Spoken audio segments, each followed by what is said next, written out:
What is going on, ladies and gentlemen? BizzyDad here, you there, and we are checking out the latest spoilers, this time from the Lapis Cluster starter decks coming out next month in September for Force of Will, and it is time for blue. We are going water, or in this case, ice. It is time to chill out. We are checking out the blue deck, the blue starter deck, which is called Malefic Ice. And kind of interested to see how this is going to look.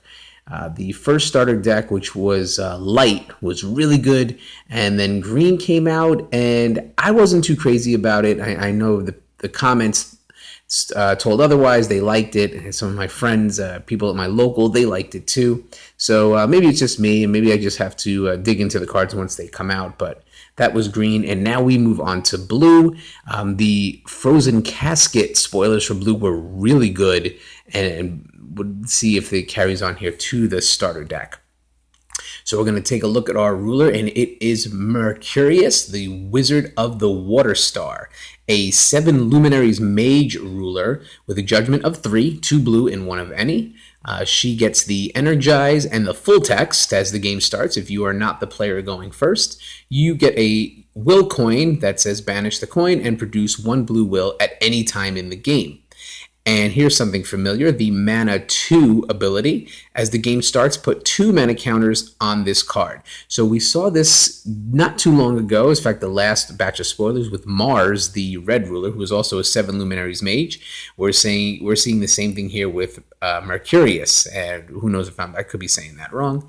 Also, remove a mana counter from this card, and you produce 1 blue will. But you can only spend this will to play Ancient Magic cards. So we're seeing the same abilities as Mars on the red side. Now we're just seeing it on the blue side. So let's pay the 2 blue and 1 other to J activate. She will become Mercurius, the Dark Commander of Ice, a Dark Commander. Now, J Ruler, 1000 attack, 1000 defense with mana 5. So this card enters your field with 5 mana counters on it. As this card enters your field, you may remove a card named Astaroth, the Great Duke of Hell, in your hand from the game. And if you do, this card enters your field with 5 mana counters on it. So by J activating, you will put 5 mana counters on Mercurius, and if you have the Astaroth Great Duke of Hell card in your hand and you remove it from the game when you J activate, you get to put another 5 mana counters on. This card will gain flying as long as a card named Astaroth Great Duke of Hell is in your removed area and was removed by this card.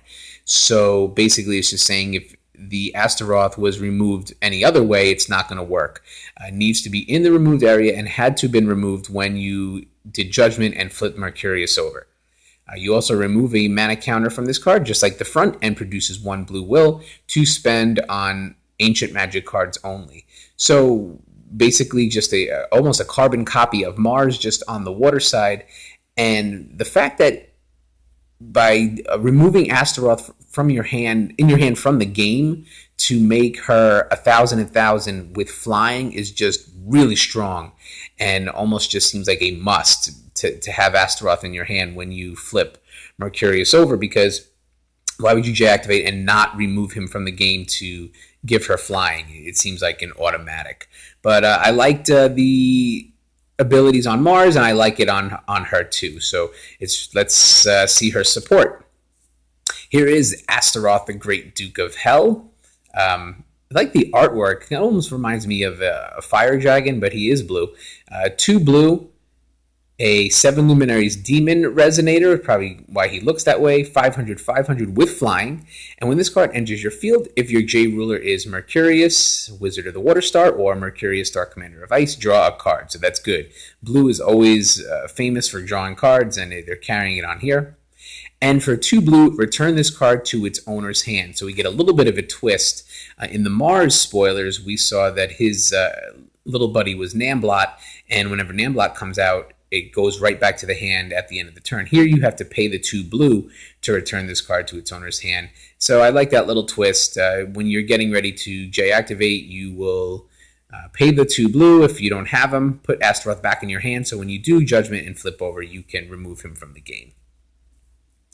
And here is one of our Ancient Magic cards that we could play by removing the counters, the mana counters.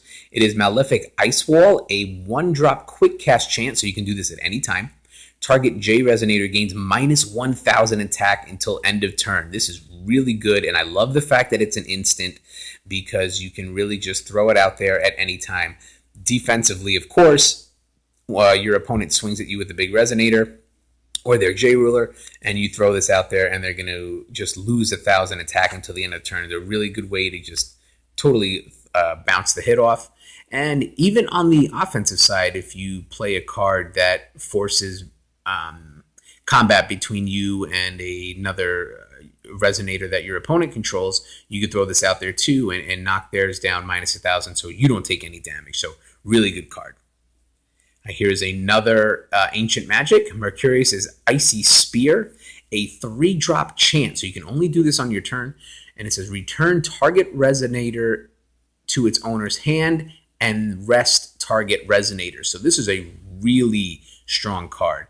It lets you return a Resonator to its owner's hand. Doesn't necessarily have to be your opponent's, but as far as clearing the board so you can get some damage in, you would probably aim for one of your opponent's Resonators, and then you get to rest another target Resonator. So really good. Send something back to your opponent's hand and then rest another one, another Resonator that your opponent controls. Really good, and it's worth the price considering the result. Here's the Spirit of Ice, a 3-drop Spirit Resonator, 800 attack and defense, and when this card enters your field, return target rested Resonator to its owner's hand. So you could see how this would work in a great combo with the Icy Spear. You play Mercurius's Icy Spear, you return one Resonator to its owner's hand, and then you rest another Resonator. Then you can immediately play the Spirit of Ice and take that rested Resonator and return it to its owner's hand. So here's a really good way to just throw 2 Resonators back in your opponent's hand. And like I said, just kind of clear their board for you to maybe rush in with some damage. And before you think it's a little too expensive, the 3 and back over here for another 3, that's 6. But you can also use the mana counters for the Icy Spear since it's an Ancient Magic card. So if you have the 2 counters, you could throw it on there, only have to pay 1 for the Icy Spear and then another 3 for Spirit of Ice. So this is a really strong mid to late game combo to clear your opponent's board a little bit and then just swing through, maybe for the game. Here is Servant of Mercurius. I like the artwork on this. It is a 1-drop Ancient Resonator, and when this card enters your field, put a mana counter on your J Ruler. So here's a good way to get some more mana counters on Mercurius. And if you remove a mana counter from your J Ruler, this card will gain +3/+3 until end of turn. Play this ability only once per turn. So it's a one-shot. You remove a counter, remove a counter, and you turn the Servant into a 5/5. But that's it. No flying, no other abilities, just the 5/5. Could be maybe a good little defensive play when you're blocking. Pump them up +3/+3 to maybe survive or kill off one of your opponent's Resonators. And when he comes in, you put a mana counter on your J Ruler. So pretty good. One more Ancient Magic card. It is Ancient Knowledge, a 4-drop, 2 blue and 2 other. Quick cast chant, again, can happen at any time. Look at the top 5 cards of your deck. Put 2 cards from among them into your hand. Put the rest on the bottom of your deck in any order.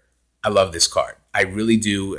If you think 4 is steep, I don't think it is, and simply because it is quick cast. So this could happen at any time. This could be a really good play when your opponent is setting up a huge play against you, maybe to defeat you or maybe to put you in a bind. It's going to cost 4, but don't forget it's Ancient Magic, so you could use 2 mana counters to produce the 2 blue from Mercurius. Remove those 2 counters, pay 2 other stones, and then you can draw 5 cards and take 2 and put them into your hand. A really good way to maybe get out of trouble or set up the death shot on your upcoming turn. So I really do like the card, and I think this is going to come in really handy. The Ancient Frozen Casket is a 3-drop addition, 1 blue and 2 others. And when this card enters the field, when this card enters your field, rest to target Resonator. It doesn't recover during the recovery phase as long as this card is in a field. So this is the Frozen Casket, the curse of the Frozen Casket. You put this onto the field and you have to rest a target Resonator. If you pay a blue stone, you return this card to its owner's hand.